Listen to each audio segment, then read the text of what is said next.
I got caught up and watched episode 2 of Bill Simmons' program, about the Celtics. And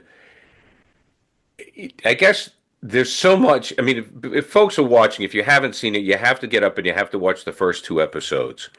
And we had heard a lot of things about Russell and racism and what he had gone through.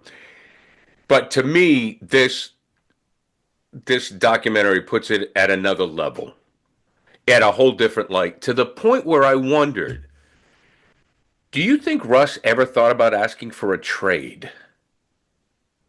I doubt it because that's a very good question. I doubt it because of his respect and appreciation for Red.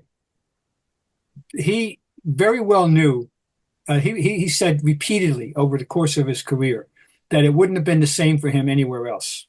That there's no way he wins 11 and 13 if Red's not as, Right, right. and that he wouldn't have been appreciated for what he was and what he wasn't by anybody else to the extent that Red understood him as a basketball player and as a person.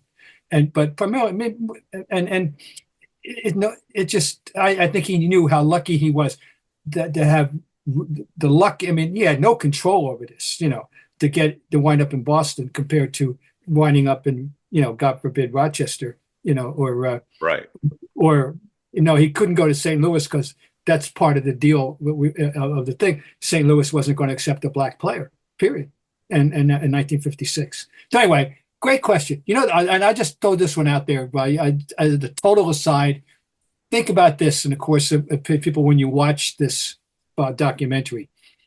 What do you think the 28 or 9-year-old Bill Russell would have been worth on today's open market? Oh, well, I mean, Jaylen and Jayson are 350 million total, right? I mean, I mean, it's I think about this. I've been thinking about this for a couple of years as these salaries have escalated.